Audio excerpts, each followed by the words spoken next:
U.S. and China rivalry could be constructive. Some are saying, and it doesn't have to end with conflict, experts say. It's only going to be constructive. U.S.-China negotiations are only going to be constructive in the minds of those in the administration that believe that China is telling the truth. Then, if you're going to fall in that camp of surely China wouldn't lie. China's been lying for 100 years. They're going to lie for another 100 years. They're never going to tell the truth. They're a communist regime. The comments that I read this morning left out an important word, communist China. I know it's politically incorrect to say communist China, about as politically incorrect as it is to say illegal immigrants. So we just say immigrants and we just say China. It is a communist, harsh, horrifying dictatorship that is going to say whatever they need to say to get to their end goal. And they are, by the way, free. It's the only freedom in China. They are free to say whatever they want to say because there is no accountability, because there's no freedom of the press that would allow any kind of accountability. China has the same thing that we have in America. It is a state-run press. Now, in America, we still have some voices on the other side of reason. But the majority of the press is state-run, and the state-run media will confirm and endorse and lift up everything that this administration is saying. Just like the communist dictator regime will have media lifting up and confirming everything they say.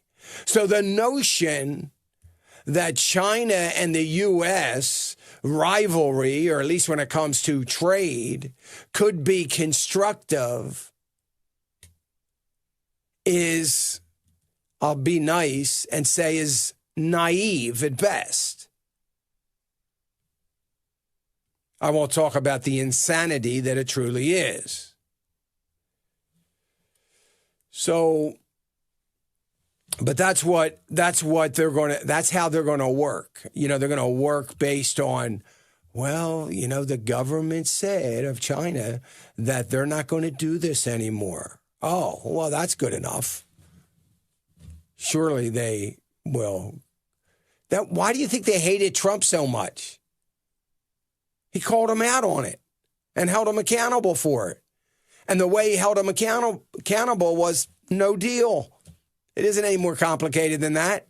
You lied or you are lying. We don't do dealers. We're not gonna make a deal with somebody that's not going to tell us the truth. We don't want to make a deal with someone that's not going to keep their promises.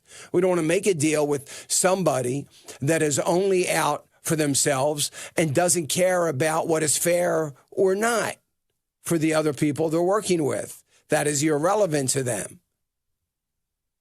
We don't need to deal with anybody that doesn't have any morals or values. But this administration will be dealing with them under the premise that surely they wouldn't lie.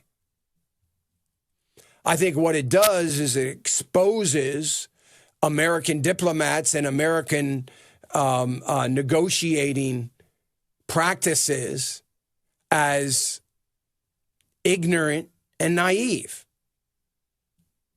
It isn't any more complicated than that. Now, how's it exposing them? It's exposing them to people that are smart enough and have the common sense to realize what they're saying and how stupid it is. They're the only ones that it is exposed to, because it's not going to ever be exposed to the masses of people, again, going back to the state-run media. Hey, remember to click the subscribe button right here on the screen And don't forget to hit the notification bell so you'll be notified when new content is added. And more importantly than anything, you don't want to miss all 3 live hours of Financial Issues every day from 9 to noon. And you can watch it on FISM.tv. That's FISM.tv.